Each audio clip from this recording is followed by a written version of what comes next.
Hello and welcome to episode 216 of Page One, the Writers Podcast. I'm Marco. And I'm Tarek. And thanks for joining us on the podcast, where we like to speak to writers of all kinds about their writing careers, find out how they got into the industry and try and get as many hints and tips from them as possible. And there's a whole great back catalogue of guests there if you're joining us for the first time. So please do check that out if you haven't already. But this week we are speaking with an author who is a huge success in the field of historical fiction. That's right. This week we're chatting with the wonderful Simon Scarrow, who he's written, an absolutely huge number of books, historical thrillers.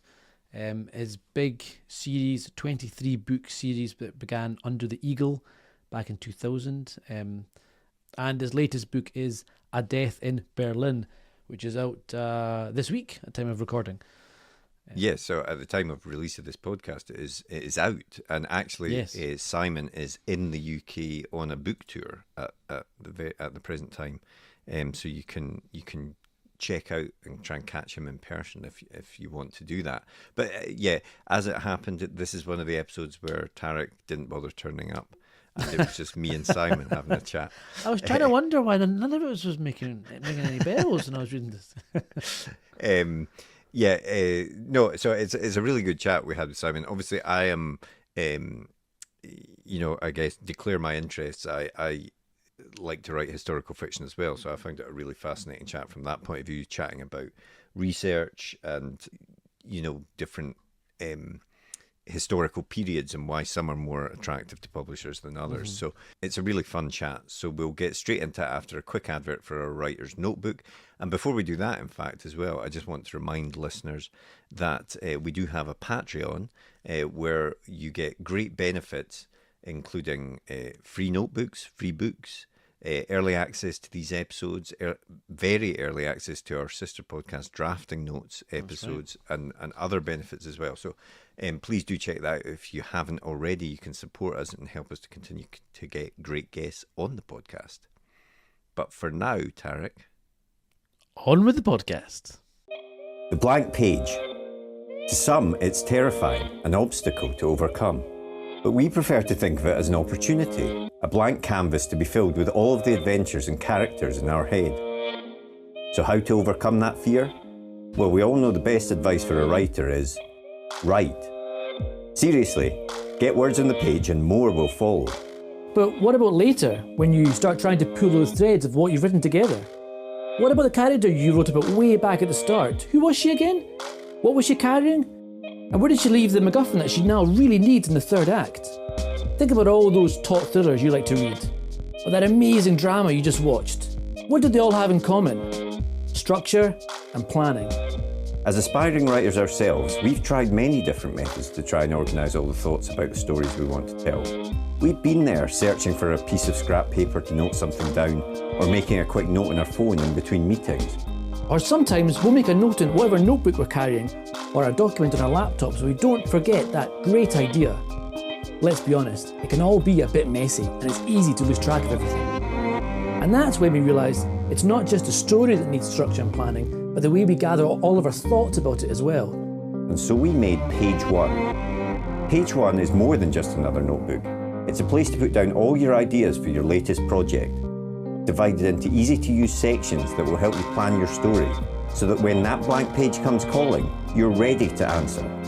And then afterwards, once it's written, we realised you need to plan how to let people read it, so we included a section relating to submissions. Each one is designed for one project, whether you want to write a book, screenplay, a comic, or any other kind of story. We truly believe that when you use it, it will help you get to the main event, writing your story. So we hope this helps. We can't wait to read what you come up with. And remember, every story starts with page one. did you always want to be a writer? I started early, I'll be honest. I mean, I didn't have any kind of ideas about being a writer or anything like that. And then I was one of those unfortunate children whose parents traveled a lot. And so they stuck me in a boarding school in Kent when I was 8 years old. And one of the things that we did in the dormitory was, after the lights out, we'd take turns to go around telling a story each. And one, everybody had their turn. And then one night I kind of got a little bit tired, and I'd been telling the story about some werewolf or something. And I said, and anyway, we'll find out what happens to him tomorrow night. And on the basis of that, I got the job full time. And I could tell when things were working well, because the dormitory was very quiet and still. And when people got a little bit sort of bored, you could feel him fidgeting, all that sort of stuff. So all the basic skills were there pretty quickly in terms of how to tell a story, how to keep people paying attention, and so on. And I also discovered that it was a lot of fun doing, sitting there making shit up and having a ball doing it. And after that, when I back in the day when I was at school, when teachers were still kind of keen for kids to write imaginative fiction for homework, every time that sort of thing happened, I was just off and writing. So it was always there. And then I had a view of wanted to be an author after I graduated. I'd started writing a novel at the time, and I said to my dad, do you mind if I stay at home for a bit and continue writing this book? I said, no bloody way. You graduated, get out and get a job. So that had to be put on hold, and I had to do what all most writers had to do, which is to make the time to do the writing. And it really didn't take off until I had my first child, who was a bit of a trouble sleeper. And this was back in the days of Open University. And so at 2:00 in the morning, you'd find yourself, sitting there with this child asleep on your chest, watching some guy in 1970s flared collars and jeans and stuff talking about particle physics.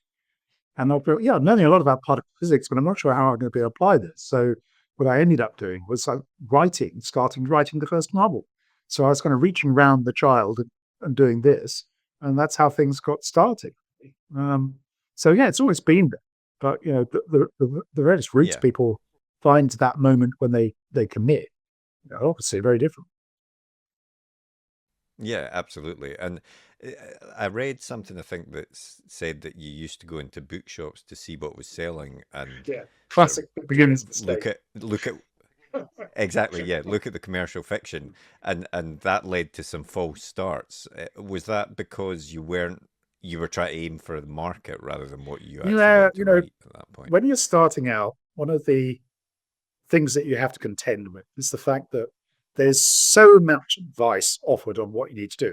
And also, every year there's about 20 books published with titles like, you too can be a best-selling author in 10 weeks, all these sorts of things. Yeah. So, there are a number of false starts. One of the ones that, thing that I did is I did do that. I did to Waterstones and, thought, okay, well, I'll check what's really selling well, and then I'll have a crack at that. So the first 3 novels were basically Tom Sharp, Ken Follett, and something else, my attempts at that. And they weren't bad particularly, but, it doesn't really work unless you're writing something you believe and you're writing it for yourself primarily. And once you start doing that, and you're trying to please yourself rather than sort of some hypothetical market, then that's when the penny finally dropped. That's what you do. And that's when I submitted it to an agent. Yeah, no problem, straight in there.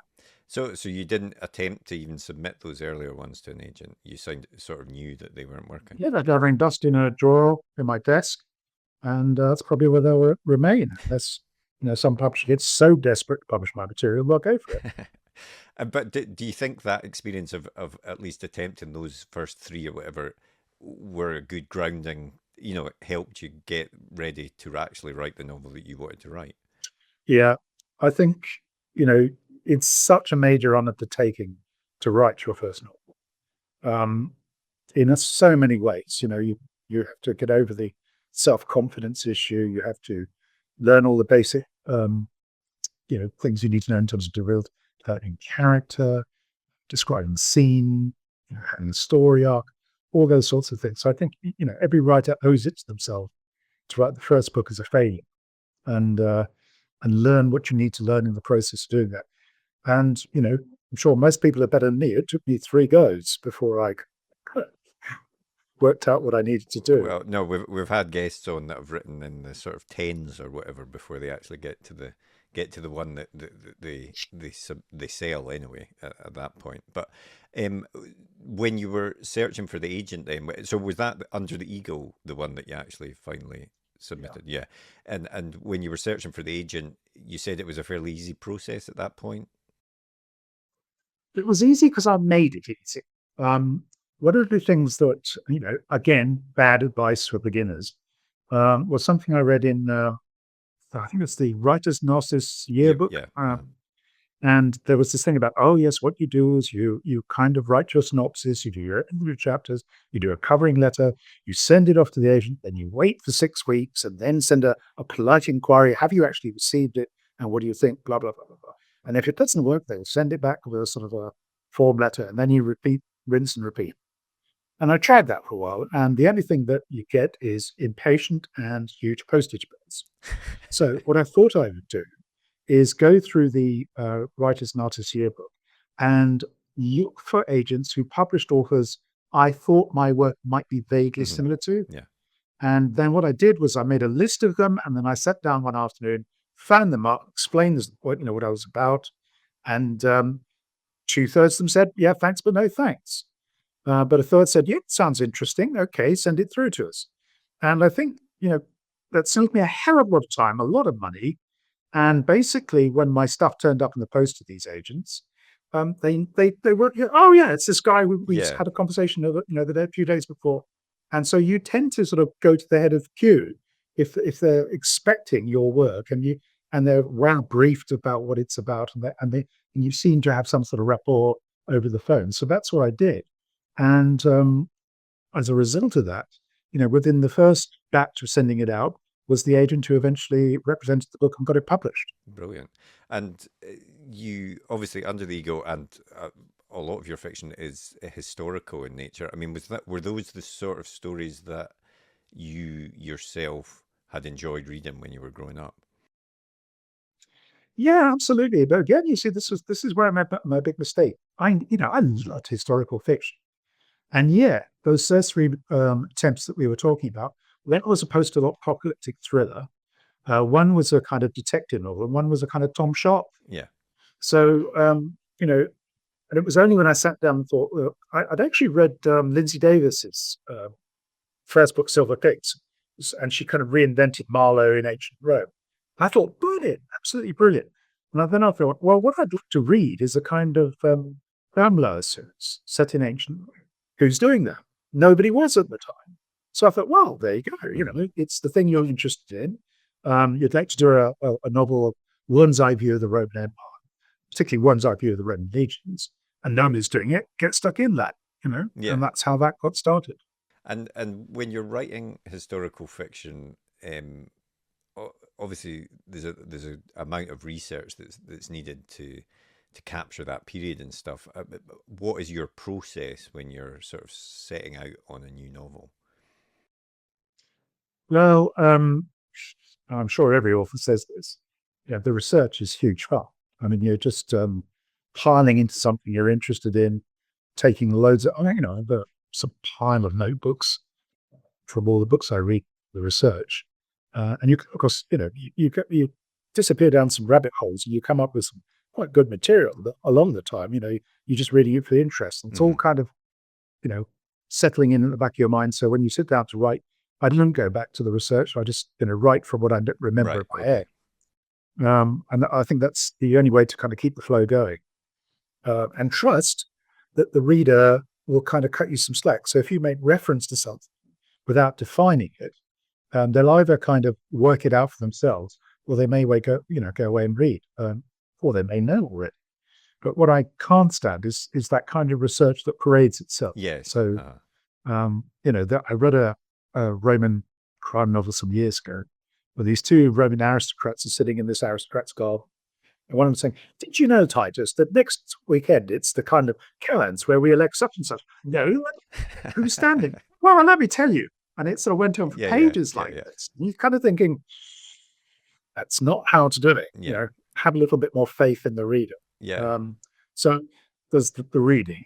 There's also the try and speak to reenactors. I've always found them very, very approachable and very interesting. And you get some terrific insights. Like there's a place up in Chester called Park in the Past where they're building a cohort-sized All right. Roman fort. Okay.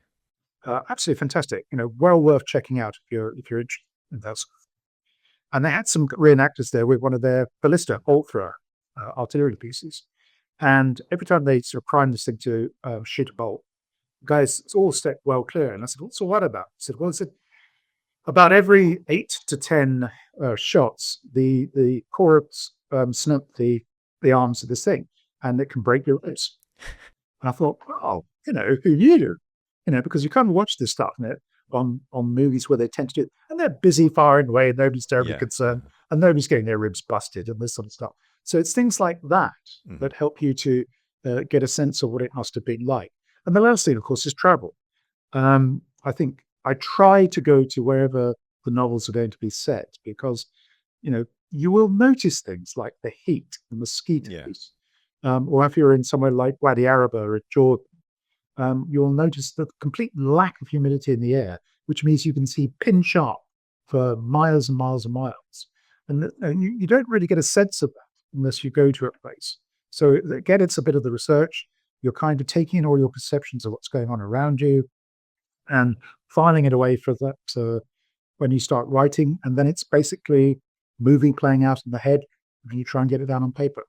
Yeah, and one of the things we've spoken about with people that write historical fiction in particular is, the sort of balance between accuracy against authenticity. So, what I mean by that is, some authors seem to be very obsessed with, right, this has to happen on this particular date because that's when it actually happened. Whereas other authors are more like, I just wanted to feel like ancient Rome or somewhere like that. And if a date is out or if a person is not quite in the right place on that particular date, I'll make it work because I want the story to work. What side of the scales do you fall on, do you think?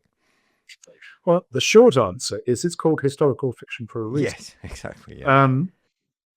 Second, but beyond that, look, Mary Beard's really, really crystal clear about this. There's a lot of stuff that passes as, authorized knowledge about ancient Rome. In actuality, there's very little to back it up, or it's down to a misreading or something, or the ancient sources are fairly incomplete. Now, a case in point, I'm starting a new novel now, and it begins with the execution of a household of slaves that occurred sometime around 61 or 62. Now, some historians put it down as 61, and basically what I've said is, I'm going to put it in the author's note, is the actual murder of their master took place in 61, but there are all sorts of protests and court cases that went on. And it's possible that the execution didn't take place until 62. Now, nobody really knows, but at least I will cover that in the author's note. So and make that kind of point. But that's kind of, I try and stick to the what we do know as rigidly as possible. Of course, a lot of that gets updated anyway as a result of historical research.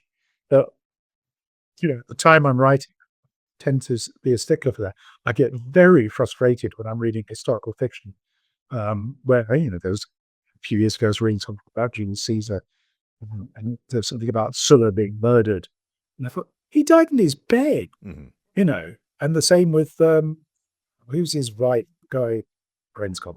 But anyway, but if these guys died of old age, or they got to a certain age, were ill and died, nothing were murdered. They're neither of them were murdered. And you're sitting there thinking, why do this? The story's good enough as it is without having to invent this sort of thing. And it's at that point, I think, where sometimes historical fiction tips over into historical fantasy. And I think, it's a proper grey area, but you have to be aware that it's there and make sure you're on the right side of it. Yeah. And I think in a way to try and get modern readers reading historical fiction, though, you do things like you do have them speaking in a sort of modern way in your books as well, which is, where as opposed to Latin. well, as opposed to Latin, but I mean, sometimes I've read historical fiction where they try and have a certain cadence to the English to try and represent that it's an old style English and things like that. And I feel personally, I feel that when I read historical fiction, I get more into it if I can feel some sort of some sort of thing that reminds me of now, if you like it. It's easier to buy into the story, if you like it, as you're reading it, and then you buy into the time and all of that sort of stuff. Well, I think you did. I feel exactly the same way about, and case in point, how do Roman soldiers sound? Mm-hmm. So what I did was I did think about it for a while, and you can go down that route that they used. I don't know if you've seen that Spartacus television series that came out by Star TV. I didn't. Yeah, I've heard of it, but I've never actually seen it. But yeah, it's really, really interesting because the dialogue is written using largely kind of Latin syntax. So people will say, "Preface, many thanks," that sort of thing, and it's a bit jarring. But after a while, you tune into it. It's a bit like watching The Wire. Mm-hmm. After a while, you tune into the as you say, the cadence, the rhythm, the language of drug dealers in Baltimore, whatever. But as far as the Roman army was concerned, I thought, well, what do they sound like? And then I thought, well, it's kind of a professional army with regiments, regimental tradition, regimental colors, blah blah blah blah, very much like any other army throughout history. And what does British soldiers sound like? And I joined the officer training corps when I was at university. When I thought I wanted, a military career when I grew up, and the NCOs were just amazing. I mean, they have the world's most fantastic collection of insults and invective, and they're pretty free with it. Yeah. And I was never very coordinated. I was very much like Corporal Jones in Dad's Army. Whenever they'd said halt, I was a step and a half behind. So then I'd get a bollocking. And the trouble is, the bollocking is it's priceless comedy material. And, you can't keep a straight face. And of course, that creates them even more. So they go, further into it. So I was sorting all this stuff away and basically thought, oh, geez, of course, what does a Roman centurion sound like? He sounds like an RSM. Mm-hmm. That's what he sounds like. Uh-huh. What do Roman squaddies sound like? They sound like army squaddies. And it's really been great is many soldiers have who have followed the series say, just like us, can frankly understand and identify with these guys because they speak the same way we do. Exactly. And I get fresh sort of aspects of this added to me from my oldest son who's in the Paras. So he sort of comes home and I listen very carefully to what he says. So when he's talking about the latest alley piece of kit. So, I'm tempted to put in the next book something go, it's a piece of kit, So I like it. And obviously your latest book is not Ancient Rome. It is A Death in Berlin, which is the third in that particular series. Do you want to tell us a little bit about that one? Yeah, I mean, I never intended to write a German crime series. That was just something that came off the back of a trip to Alderney some years ago, and I attended the literary festival there, which if anybody's interested, the Alderney Literary Festival, to my mind, is one of the best there is. It's a tiny place. The authors frequently outnumber the rest of the audience, but they generally get a good crowd of people in, and you get a really good event. So anyway, it's an island 3.5 miles long, 1.5 miles wide, site of the only concentration camp on British soil during the Second World War. And I thought, what a brilliant setting for a serial killer on the loose and some German officer, police officer hauled in from Berlin to investigate it and find out what's going on. So I did the research, and it turns out that Alderney was a punishment place. So, you got sent there if you'd sort of pissed somebody off in the hierarchy in the Wehrmacht. So, and the same thing would apply to this police officer. The only reason he gets sent there to investigate is because he annoyed somebody in Berlin. So I thought, well, then I need to know what he would have done in Berlin that would have caused him to be sent. So I started doing some research on that. And I thought, hell, this isn't one story. This is this guy's career. through the Second World War. And what a great story arc. You know, it begins in 39. You know, there's an initial terror that this is going to turn into a replay of the First World War. The Germans are very, very nervous. And then after the Blitzkrieg and the conquest of France, suddenly everybody's celebrating. So all these highs and lows in the historic background. And then, you know, the gradual kind of wind down to ultimate defeat. What a brilliant backdrop for dealing with, you know, a career of a crime officer who's trying to sort of do the right thing and fight crime and, you know, stand up for justice and the rule of law under a bunch of mafia gangsters. I mean, you know, what could create more drama? Yeah. And of course, you know, watching what's going on in the States these days, you know, it begins to look like it's, I would say prescient, but we've been here before. Yeah. And why aren't people watching and listening, you know, and bloody studying history and looking for the warning signs? So, you know, it feels, okay, I'm writing historical crime fiction, but God, it feels contemporary. Do you know, the first thing that Hitler did when he came to power was to release 8,000 Nazi criminals for rioting and various things like that.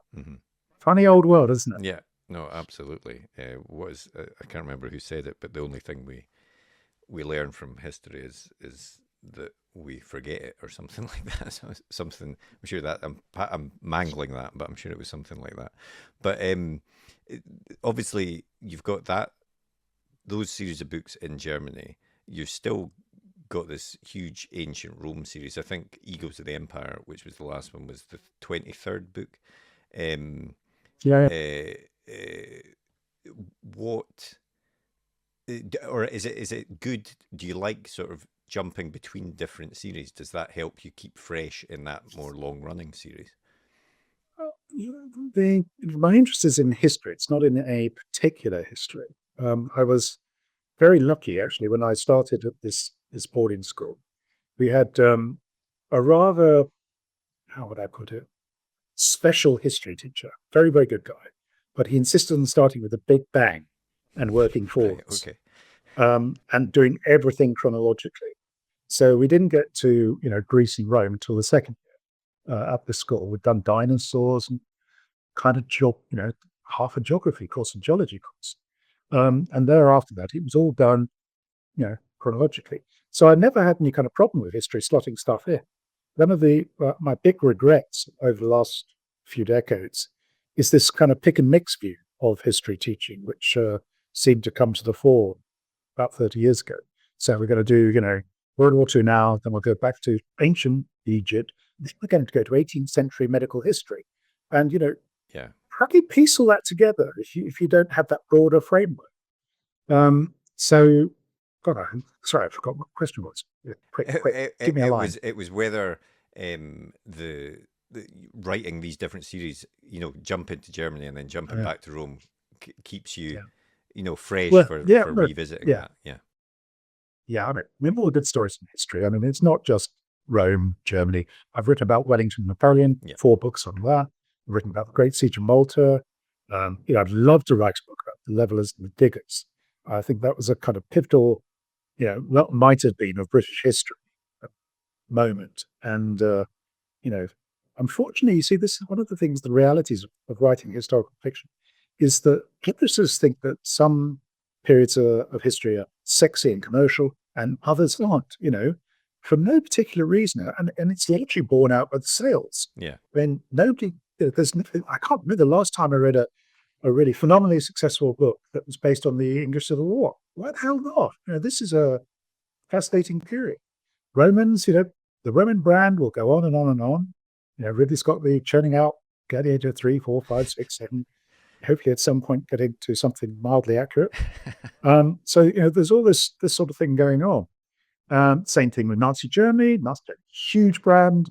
And if you can, you know, get Hitler shoehorned into a story, as I have in the third novel, then, you know, because my agent said, it'd be really good if we get Hitler in. So, you know, there he is. And that's a bit of an easy one, actually, because Hitler was an absolute avid nut for motor racing. And my, you know, main character, Horst Schenker, is a policeman because he had a terrible road accident, driving accident, whilst he was racing for the Silver Arrows Mercedes racing team. So, of course, you know, Hitler's, you know, a fan. He spots him. He's going to have this conversation. So Nazi brand, Lemon brand, these things are very popular. Wellington Napoleon, did very well, but it's not as, for some reason, it's a bit of a niche thing compared to Rome in the Second World War.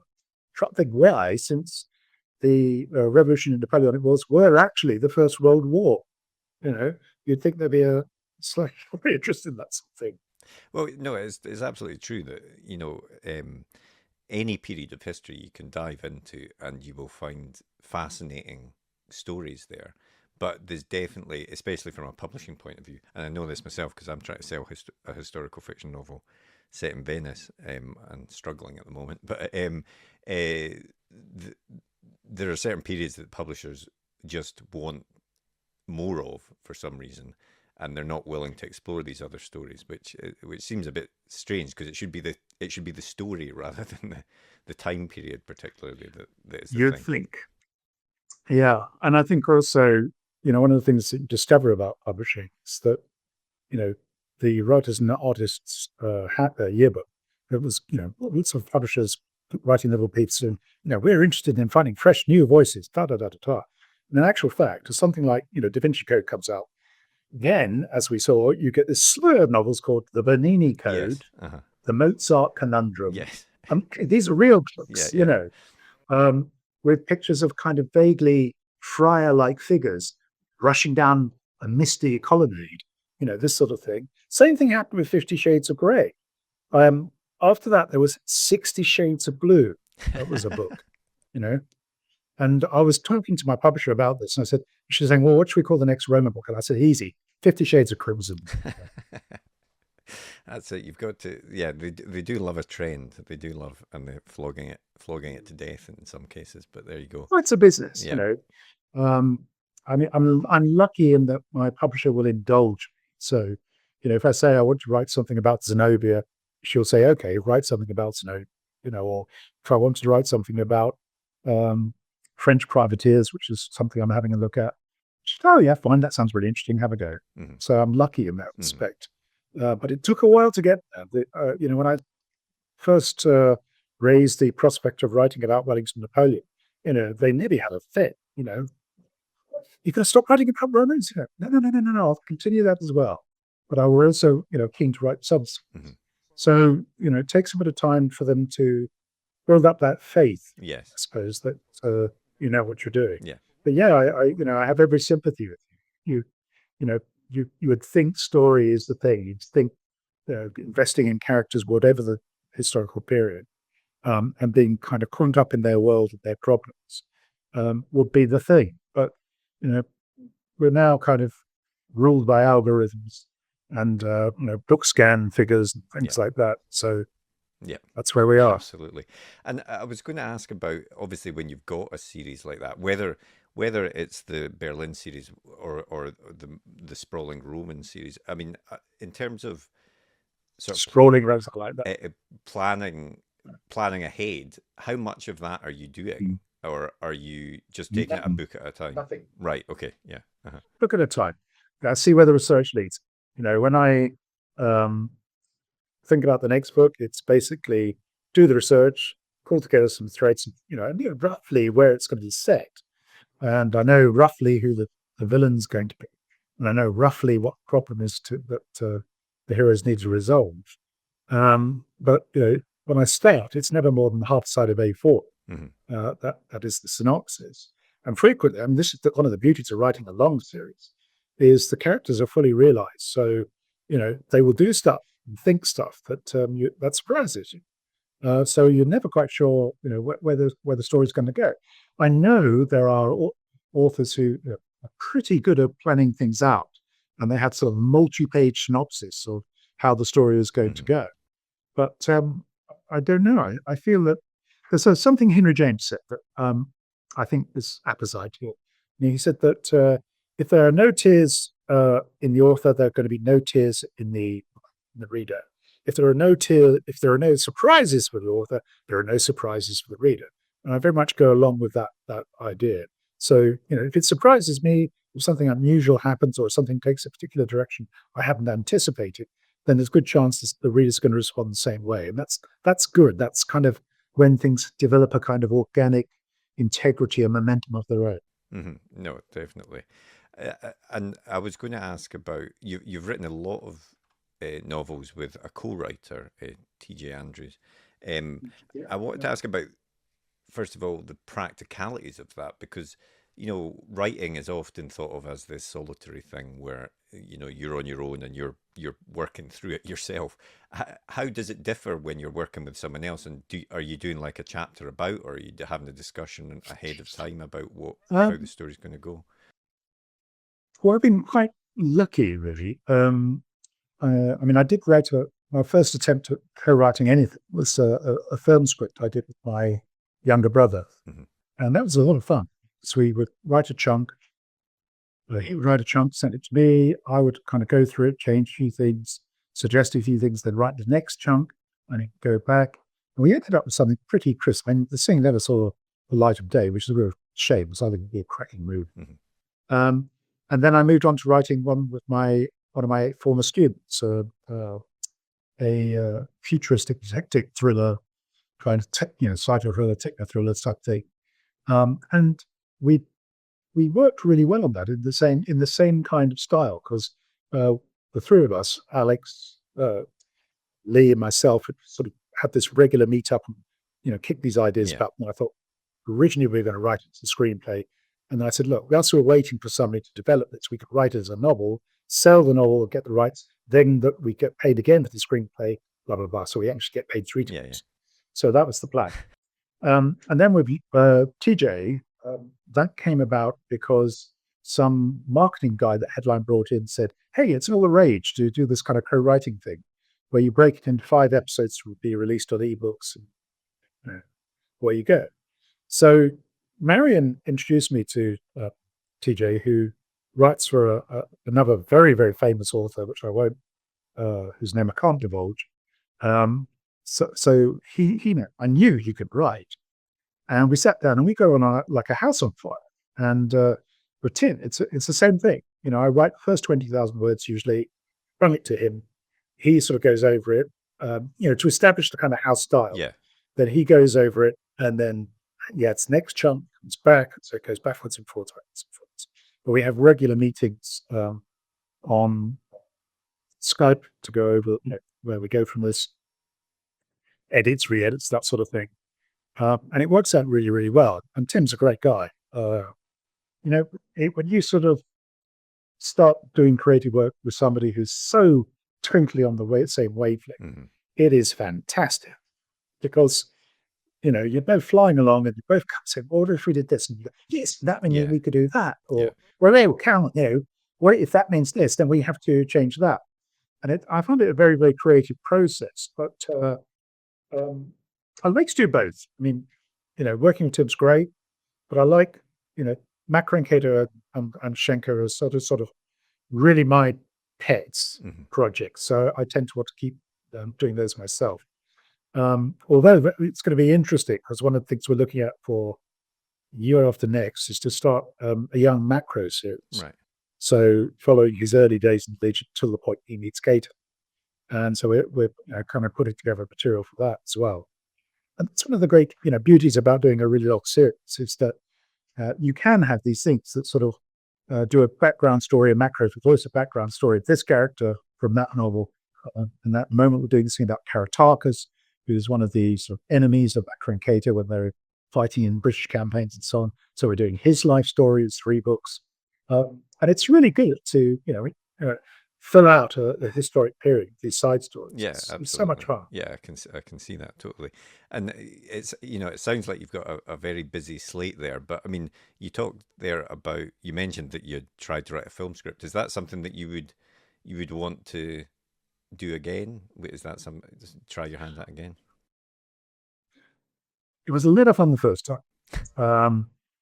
But it's like, a lot of things. There's a fairly tight format, and I'm not entirely comfortable writing, within something that says you must use, 11-point particular font.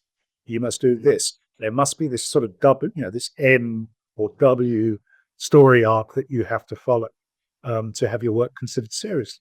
Kind of thinking, God, it's like, going back to creative writing MA 101 all over again, where because I considered doing that. And, they sent this back through with some samples and said, these are people who've been published, who've been on the creative writing MA course at UEH. If you wrote like them, then, clearly there's a place for you at art. And I thought, what the, excuse me,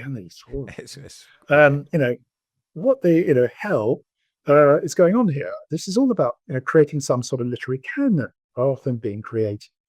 So, when the strictures are that tight, it tends to be a little juryless. Let's put it that way. No. Let's have another crack at it, to be honest. I mean, it's film script. Why not? Give it a go. Yeah. But, I'm writing 2 books by myself here, one with Tim, and occasionally trying to get something else off the ground. And there really is a huge amount of time to do much else. It doesn't sound like it. It doesn't sound like it. So, I mean, Death in Berlin, I think I'm right in saying that you've got a tour starting fairly soon. Is that right?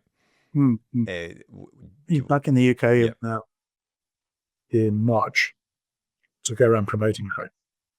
So, yeah, I mean, my publicist is, I think it's the busiest schedule I've ever had. So, but it's great. I mean, writing is as you will know, is a very kind of peculiar thing because you write it, you live the book, you do the edits, and then you wait 6-8 months for the thing to come out. Then you go out to promote it. By that time, you're already doing something else, and you moved on a bit. And my wife's a singer, and one of the really big things I'm envious of her and her musician friends is that when they perform, the response is immediate. Yeah. You could do a good piece, everybody applauds. And you could see instantly the feedback from the creative thing you're doing. With writing, it's kind of like a lag, is huge. But it's lovely to get away from the work process, go and meet people. Because one of the huge joys of this sort of thing is that whenever you write something, I mean, it's that's what I do. I put marks on white paper. And, that's me transcribing the symbol in my head onto the page. But for every person that picks up and reads that book, they create their own little film inside their head. Characters are slightly different, sound slightly different, they react to them slightly differently. And it's a unique experience for every reader. And when they sort of start, saying things, you think, crikey, I am. She thought about it that way when they talk about how a particular character did something or reacted or what it, I've had, soldiers saying, oh, yes, I identify with PTSD aspect of, something that's happened. It's really interesting to see how people take ownership of the thing that you created and make it their own. And that's one of the real joys of getting out there, doing these, events and talking to people. So really looking forward to that. Excellent. And do you take sort of time off from writing when you're doing that, or have you got your laptop there to be working on it at the same while you're traveling around? Well, I take my laptop in the vain hope that I will do that. More often than not. I got it. It's. I'm sure you had the same thing. You had the notebook beside the bed where 3 a.m. thoughts go down. Actually, what I've had to do is because I can't turn the light on because I don't have Wi-Fi. So I've got this thing called an Amazon Scribe. It's like a tablet that you can write on. Yeah. Which one is it? The Scribe? Is it the Scribe, their latest one? That's it. Yeah. Brilliant. So, I can flick it on, write a note without waking anybody up. And it's there by the bed. So, that's in the downtime from writing. You frequently get those sort of 3 a.m. thoughts that if you don't write it down, God knows how many times, I'm sure you feel the same. You don't write it down, in the morning you go, eh? Yeah, exactly. And it's gone forever. You knew it was something great, but you can't ever find it again. That's the problem. Yeah.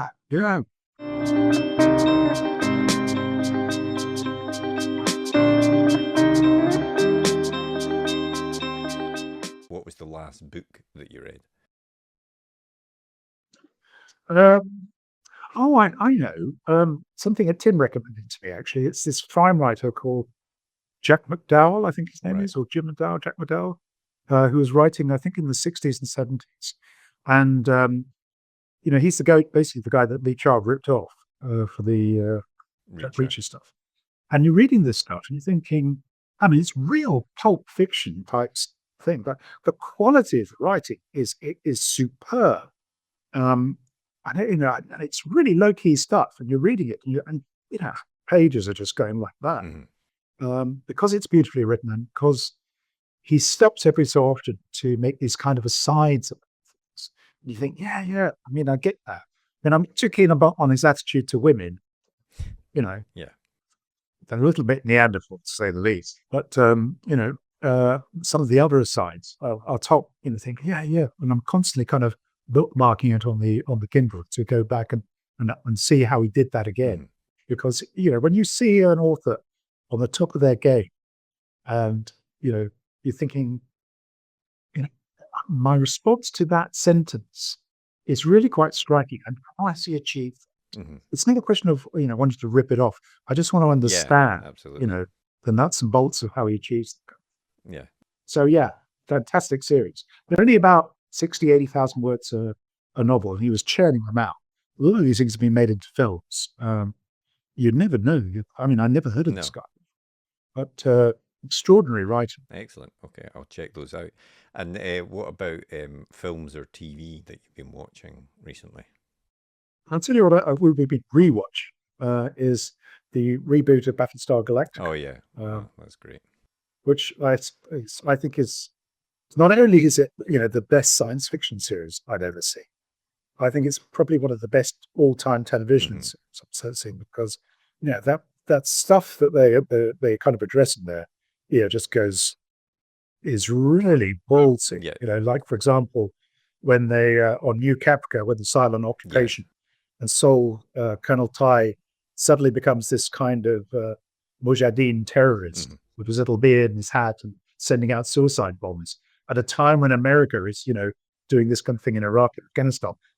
How the hell did they get that, past the producers? Yeah, no, it really was a special show.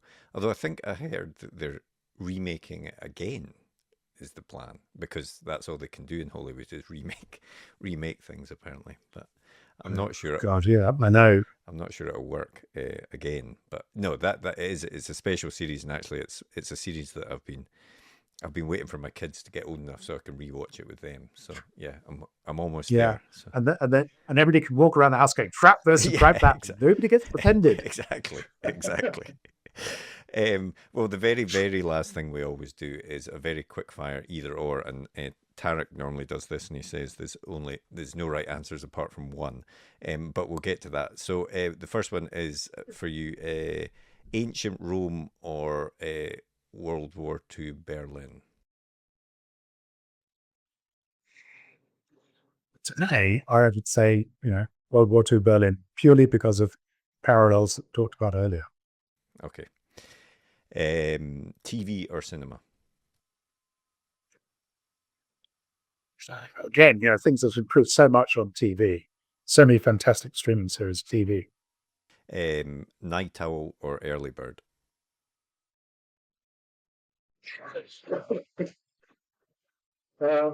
I'd love to be an early bird. Ain't gonna happen. Music or no music when you're writing? Always music. I tend to write to soundtracks. So Okay. Lord of the Rings. Or there's something called Café de Anatolia, Right. which just picked up the other day. Beautiful kind of background. You need some time to go. Excellent. Okay, I'll check that out. And then the last one, a paper book or an ebook? Paper book. I like to write on the margins. Excellent. Yeah, Tarek is a big ebook fan, but hardly anyone ever says ebook in that question. So there you go. But Right answer. yeah, exactly.